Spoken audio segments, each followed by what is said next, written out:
Howdy folks, it's been a minute since I made a video. Paul Wasabi sent me these Soundpeats Capsule 3 Pro Plus. And who cares? Well, there's a couple reasons to care, two really.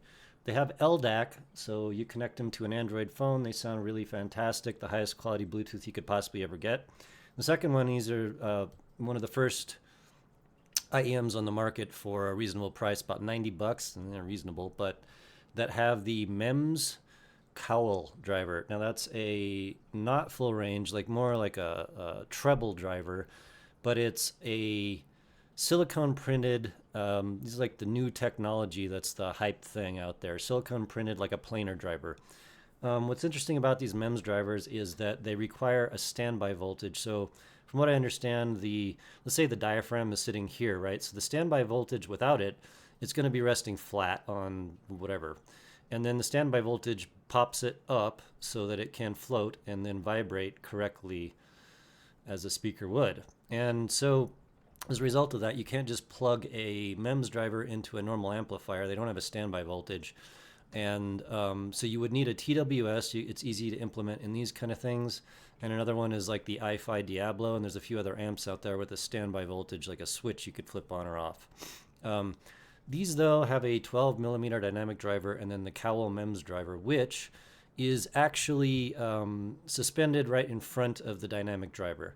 So let me see. I got a web page up here somewhere, or did I delete it? Well, it doesn't matter. I'm explaining what it is. So popped these in my ear, linked them to my phone, and played them for a little bit. So the first thing that I noticed is that they sound extremely open in the uppers. And then there's like no mids, and then they have a really wolfy, bloaty bass going on with lots of air, really. And I'll just go ahead and bring up a graph. Let me do that. If I could do this here. Okay, so there's our graph.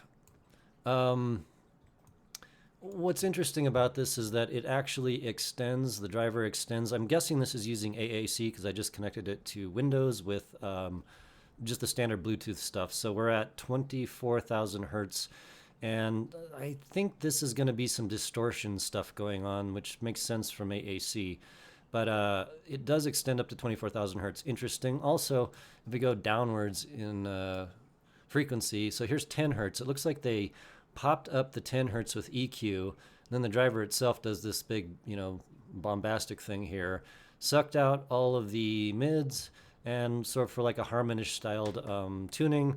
10 decibels of ear gain at like 2.8, 3K, something like that. And then it seems to me like maybe the MEMS driver kicks in about 6K and then goes all the way up to the stratosphere. And so to me, these have a really different tonality between the bass and the treble, and I don't really like it at all. In fact, I hate it. It is interesting. I tried EQing it a little bit. It just didn't really go anywhere for that. I couldn't get it to where I wanted. I mean, we have EQ stacked on with two driver types that are arguably one of the differentest types of drivers that you could possibly stick in something. So at the end of the day, let me go back here. An interesting concept, but they tripped at the finish line. These are real rough around the edges. They have a, not metallic, but a bit of a piercy thing going on. That 15K stabby peak, you can hear that. I EQ'd it out, and it's better and things like that, but overall, they're not going to be recommended. But it is interesting. I thought I would have one of the first reviews of MEMS drivers on the market, and cool. And I'll talk to you on the next one.